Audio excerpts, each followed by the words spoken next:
paz, meninas. Esse capítulo 5 e 6 mexe muito com a gente, que o Senhor nos dê a graça realmente de que o nosso espírito, ele suplante a nossa carne para que a gente aprenda o que é submeter-se. E me chama aqui a atenção que ela logo no início, ela fala, né, lá no capítulo 5, ela fala sobre o que preenche o vazio interior.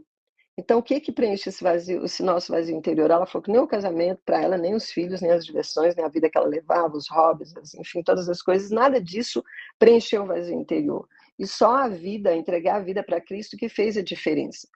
E quando a gente entrega a nossa vida para Cristo, quem é do mundo, assim, quando a gente fala assim, que está submetido aos padrões do mundo, não consegue entender. Parece que agora a gente perdeu a liberdade. E muito pelo contrário. Em Cristo nós temos a liberdade de reproduzir padrões antigos de relacionamento que nós vimos, que nós acompanhamos na nossa infância, enfim.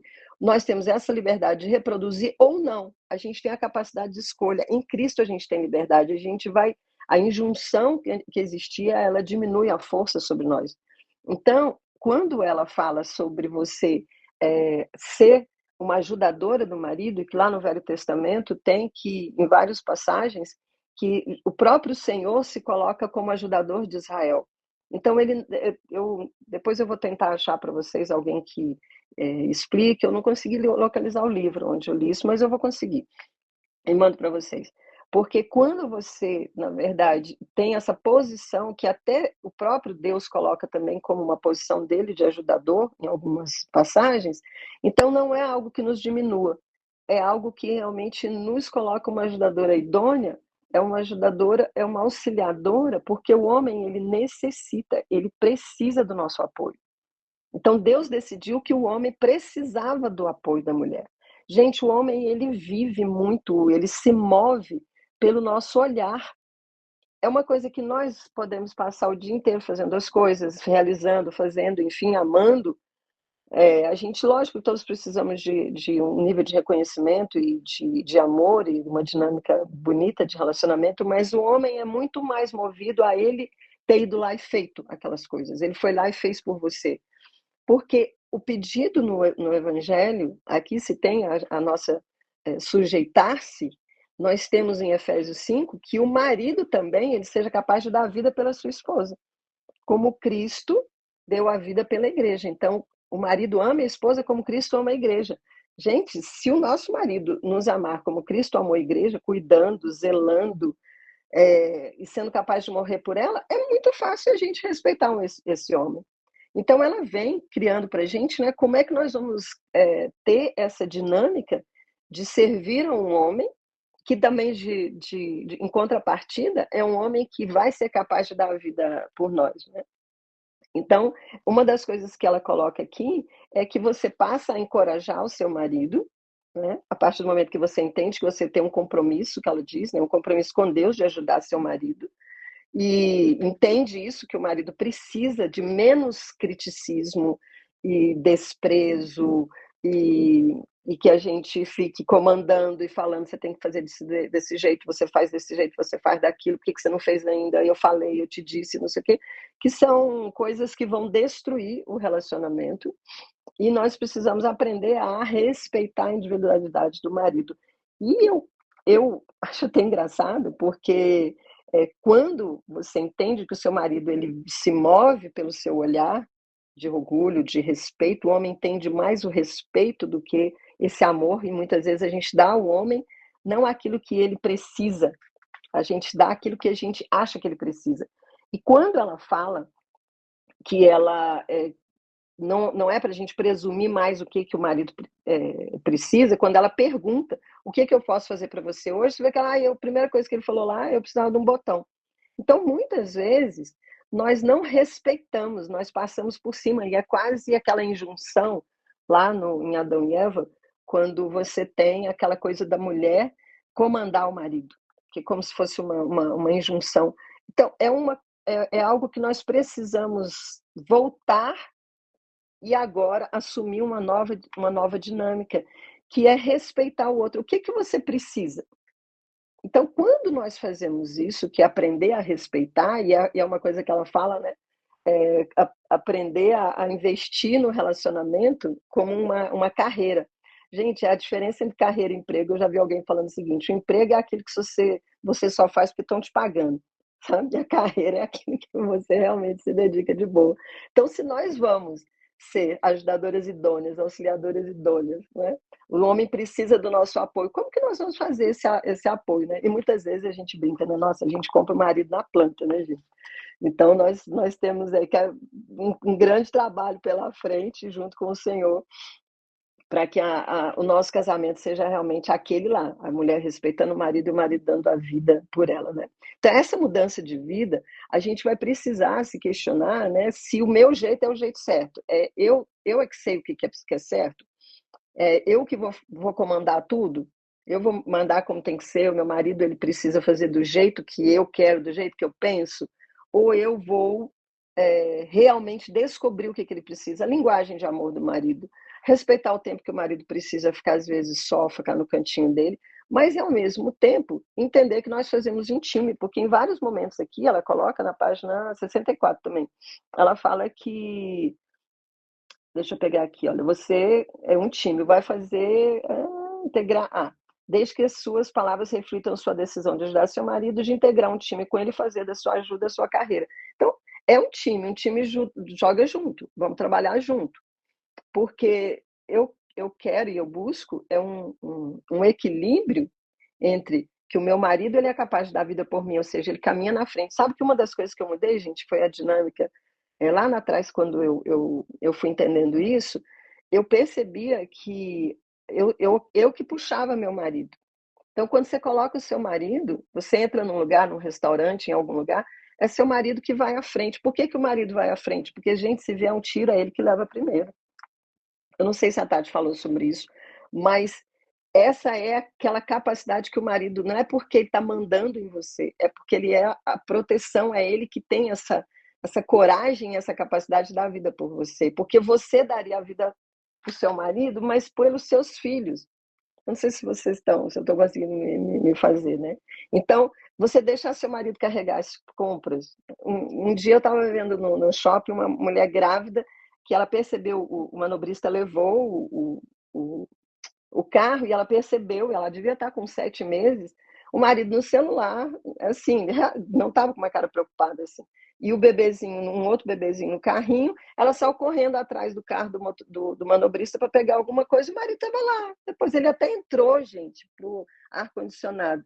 Eu fiquei, assim, chocada com aquilo, pensando, meu Deus, não deixa com que a gente assuma esse lugar de protagonismo, porque vai ficar pesado para a gente. Então, acaba que nós não percebemos que nós estamos num posicionamento que ele é muito pesado. Enfim, voltando aqui, né? Quando ela fala que ela gritava, né? Ela gritava com ele, ela brigava com o marido. Então, eu creio que ela jogou muito pesado quando ela precisou voltar, sabe? Ela fez um caminho de domar mesmo aquela mulher irascível que ela era, aquela mulher às vezes contenciosa, enfim, não é contenciosa, enfim, gente, não sei, é a mulher que ficar brigando, criando confusão, a mulher rixosa. E ela se tornou uma mulher forte, uma mulher de provérbios, que é aquela mulher que vai, que resolve, que consegue, que realiza as coisas com uma independência, mas a gente precisa entender que é uma independência que é equilibrada, porque nós seremos sempre, no casamento, interdependentes, nem codependentes, nem independentes. Nós vamos precisar equilibrar, que eu consigo realizar as coisas, né? Eu consigo respeitar as questões do meu marido, se ele se realiza no trabalho, se ele está fazendo as coisas para a gente, eu consigo incentivar.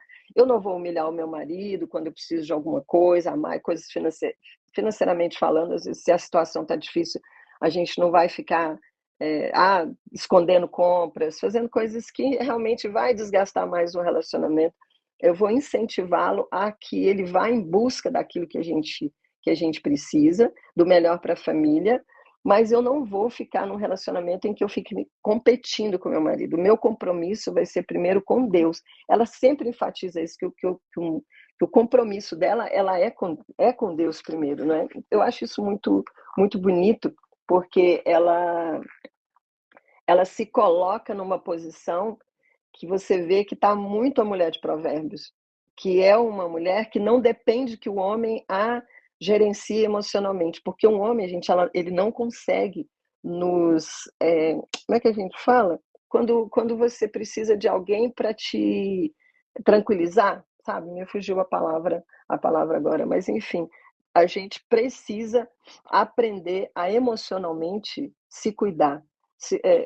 Cuidar como você está no seu dia, como você acorda, seu humor, tudo isso você precisa se equilibrar sozinha. Um homem ele não tem essa capacidade. O nosso humor, a nossa forma de estar no mundo, o homem sente em casa e a família toda sente. Se a mãe tá bem, todo mundo fica bem, sabe? Não como um peso, sabe? Mas é porque eles não têm essa capacidade, eles têm outras capacidades, outras atribuições, né? Bom, então vamos para o capítulo 6 aqui, porque meu tempo já está ficando demais. Já estou falando demais. Um coração que se submete, capítulo 6. Quando eu estava falando para vocês sobre a liderança, liderar se torna um peso muito grande, porque nós temos que. Desculpa. Nós temos que dividir as tarefas, mas nós precisamos ter acordos com os maridos. A gente precisa aprender a contribuir sabiamente, porque nós temos, como ela diz, essa contribuição sábia, nós temos uma intuição. Mas, ao mesmo tempo, ela também fala que o marido não deve abusar, porque lembra, ele vai morrer, ele deve ser capaz de morrer pela esposa. Ele precisa amar a Cristo, amar a mulher como Cristo amou a igreja. Peraí, gente, só um pouquinho, porque eu vou ter que tomar uma água. Meninas, eu me lembrei. Autorregulação. O homem não consegue regular, né, emocionalmente uma mulher. E, enfim, uma coisa que eu queria falar para vocês é como que ela conseguiu entender que se a gente deixa esse lugar de mandar, comandar, brigar, bater o pé, como ela fala na 77, que ela esbravejava, ela resistia, eu resistia, esbravejava, batia o pé, brigava com ele por tudo, até em qual pista que ele deveria dirigir. Gente, que posição desgastante é essa? Então, isso nós estamos ferindo muito mais o vínculo, criando uma dinâmica no relacionamento de desprezo, de criticismo, que é aquilo que o John Gottman fala que você deveria ter a proporção de 1 para 5, né? Cada uma coisa negativa que você fala, você tem que ter 5 coisas positivas, porque o negativo ele tem uma capacidade maior de causar dano, né? De infligir dor, como ele diz. Então, ela fala aqui no 77 sobre a resposta positiva. Então, meio que o Senhor deu a ela uma coisa que o Gottman foi descobrir anos depois nas pesquisas dele, dos casais que davam certo. Por que aqueles casais davam certo? E ela até fala que se você não é capaz de dar uma resposta positiva, então é melhor você ficar calado, que foi o exercício que ela fez. Porque os casais que se encaminham para o divórcio, a proporção deles é de 8 para 1, 8 coisas negativas para 1 positiva. E o casal que vive um clima de afeto, de alegria, de bom humor, como ele fala, né, de intimidade, de empatia, é essa estrutura que ela está vivendo aqui. É um casal que vai sobreviver aos tempos ruins. Porque todos nós a gente não tem como eliminar o negativo, né? A gente não tem como eliminar o dia mal. O dia mal chega para cada um de nós. E o relacionamento é muito feito de aproximação e de afastamento, momentos em que você fez alguma coisa errada, mas o importante é que quando você fez algo errado ou o outro fez algo errado, a gente consegue sair do criticismo para a gente não entrar no sentimento de que o outro, você é defeituoso, porque se a gente fica só criticando o marido, muitas vezes a nossa crítica também está no olhar, ela não está só naquele falar, não, eu não falo, mas eu penso. Gente, meu marido, ele capta tudo que eu penso, é a coisa mais esquisita do mundo. É a coisa mais surreal que acontece. Eu posso estar pensando, por que que eu não vou viajar lá em 2027? Ele passa por mim e fala, então em 2027 você está querendo viajar? Tipo assim, eu fico, meu Deus, ele entra na minha mente ou eu entro na mente dele, não sei como é que é, porque o casal, no final, é um só. Então a gente pensa que o outro não ouve, mas o outro capta. E porque, né, somos uma só carne, é uma só carne. Então, o Senhor fez isso. Então, a gente precisa, em oração, buscar ter mais carinho, mais presença, mais elogio, né? Entender que se nós ficarmos nesse esquema de só aquilo que o marido faz de errado é aquilo que que eu elevo, aquilo que eu aponto, né? Não vai dar certo. Eu muitas vezes, gente, é, eu fiz isso aqui, a Tati é aqui testemunha, que eu falava, aliás, eu falo para o meu marido. Se eu estou numa semana que eu estou precisando de palavras de afirmação, eu falo, amor, fala para mim que eu sou maravilhosa, que eu sou isso, que eu sou aquilo. Às vezes eu chego, amor, faz cafuné bem aqui, ó, tô precisando de cafuné aqui. Ó, amor, cadê o dia lá que você ficou de me dar um presente, que é aquele presente lá que eu coloquei lá na minha lista da Amazon, sabe? É, e lembro para ele, a carinho, eu lembro pra ele, ai, amor, nossa, ai, você tá falando umas coisas, ai, você tá me lembrando quando a gente era namorada, ai, é tão gostoso quando você faz essas coisas desse jeito. Então é um elogio, é uma coisa que você vai criando, não, ai, o outro tem que adivinhar, não, o outro não vai adivinhar, não. O outro vai ficar na defensiva cada vez que a gente falar, você não é mais aquela pessoa que você era, você mais não sei o quê, mas não sei o quê, não sei o quê, e a gente vai viver de insulto em insulto, e nós vamos, infelizmente, isso leva um caminho de destruição. Então, oposto a gente viver uma vida de desrespeito com o marido, que é o que eles entendem como amor, é uma vida de elogio, de agradecimento. É cultivar essa cultura nova dentro do nosso casamento, o marido sair dessa postura de defensiva e a gente também. Então, os bons relacionamentos, gente, um casamento que ele vai durar, ele precisa viver dessas coisas, né? O Gottman chama de cultura de agradecimentos e elogios, né? Então, a gente precisa trabalhar firmemente dentro disso. Se no momento, se você vive num casamento que tem um jogo desigual, ou que seu marido ele é uma pessoa, você fala, se eu fizer coisas para ele, eu não sei nem o que vai ser se eu ficar fazendo só coisas para ele. Mas, de novo, volta lá naquilo que ela disse sobre a pergunta. Eu pergunto o que eu posso te ajudar.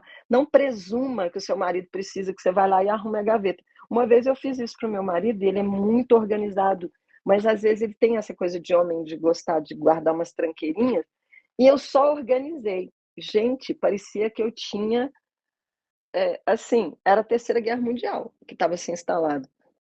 Então, ele se sentiu altamente invadido, sabe? Então, nós precisamos saber se o outro precisa que eu quero. E com muito jeito, nós vamos mudar a dinâmica do nosso relacionamento. Eu sei que é muito difícil a gente mudar como a gente age, como a gente reage, e a gente muitas vezes espera que o marido primeiro, ele, né? Ele precisa mudar, ele que não sei o quê. Não. Se nós temos a capacidade em Deus de descansar no Senhor, perguntar ao Senhor, porque todo esse exercício de mudança de mente, mudança espiritual, de dinâmica dentro do nosso casamento, é o céu na terra que a gente quer trazer.